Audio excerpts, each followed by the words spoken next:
I love getting messages from clients with good news because it illustrates how things can work for people.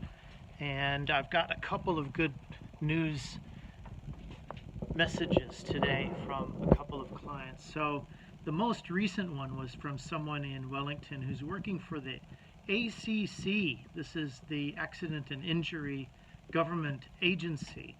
And this gentleman is a change manager, high level in South Africa, doing all kinds of stuff.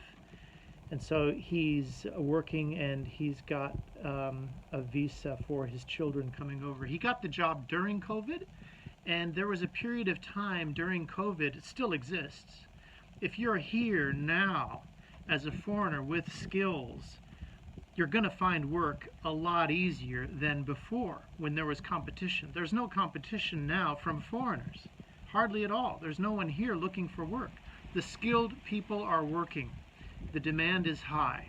So that's just how it is. For the lucky people that got stuck in New Zealand during COVID, they might have thought, oh, how unlucky is this? Actually, it turned out to be the opposite. It was really lucky. The ones who stayed and didn't go back, they're all working that I know of. I don't know of anyone, maybe they are, but I don't know of anyone here. I know even a challenging guy, someone with a challenging profile, who came to me late, midstream. He had been ripped off by someone who was not forthcoming, in fact, quite deceptive, and took a lot of money and gave him nothing, what they promised. And he came to me, and what we did was we got half of his money back by contacting a lawyer. I didn't do it. A lawyer did it for free, just to help him, help him along a bit. He just appreciated his story and wanted to help. And then also I supported him to actually look for work in a smart way, and he found work here, and he was with a challenging profile as well. So I just love these stories. So now I've got another one today. This one came earlier today. I just enjoyed getting up and reading this. Check this out. For a long time, I've been saying it is possible to make progress during COVID. And for a long time, there have been people saying it is not possible to make progress during COVID. And they give me all the reasons why, and I hear it, and I see all the sort of explanations, but none of it is based on fact or experience. It's all based on an understanding that isn't true about the job market. Let me explain. Let me just read this letter. That's probably going to be easier. Good morning, Tate. Trust all is well and healthy with you and your family. I thought I would give you an update on my career path. The first part, he talks about his signed job offers. And he signed one job offer. I have signed contract in August with an employer. It happens to be in my area, the Nelson area. They're happy to wait for me until the borders open. So this guy is in South Africa. He was offered a job while he was in South Africa, and he's ready to be hired when he comes to New Zealand. So we're not talking about just making a little bit of progress. We're talking about getting hired from South Africa. Now, not all the immigration agents are happy about processing this because they can't guarantee when and for how long the wait would be and things like that. But you know what? It's up to the person applying for work, and it's up to the person doing the hiring.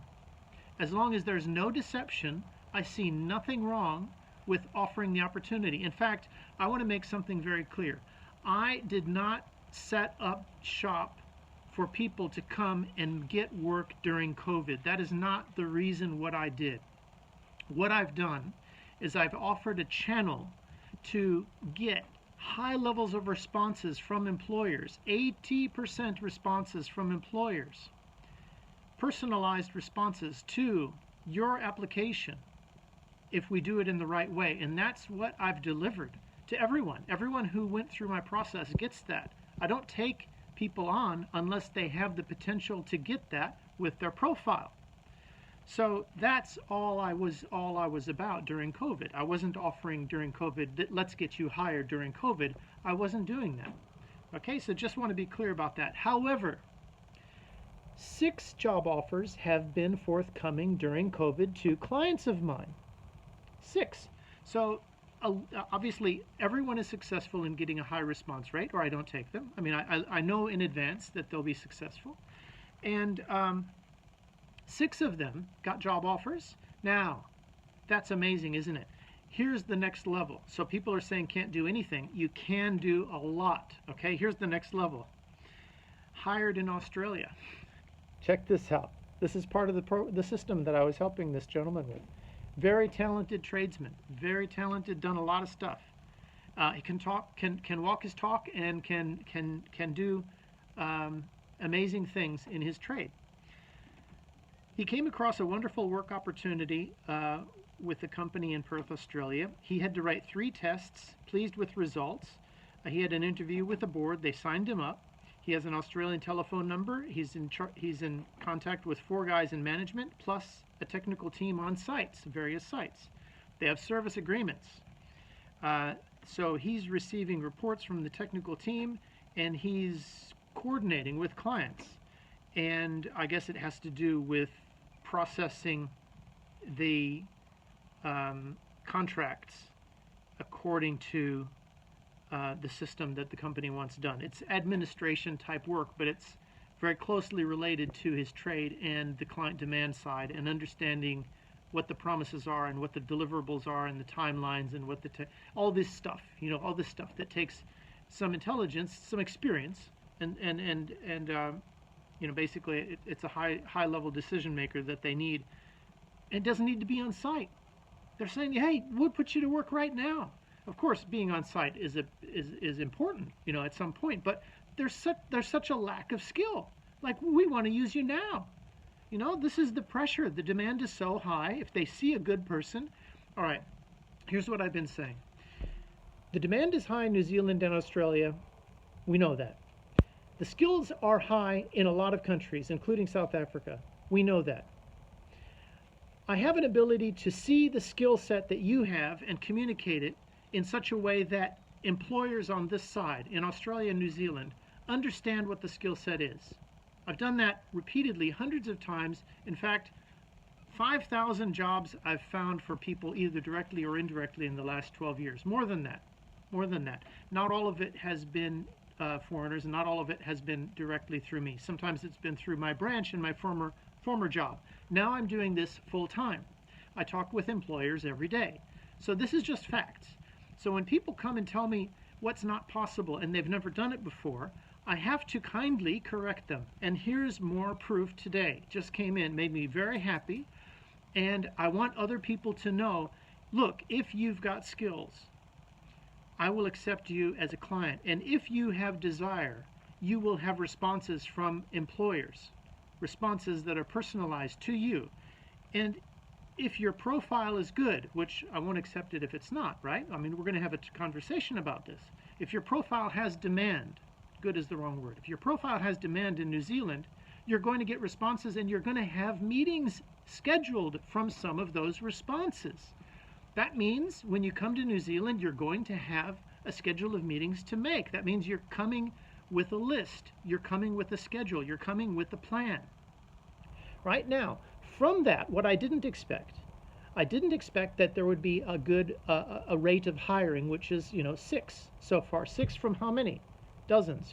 6 is a significant number of job hires while you're abroad. I didn't expect that.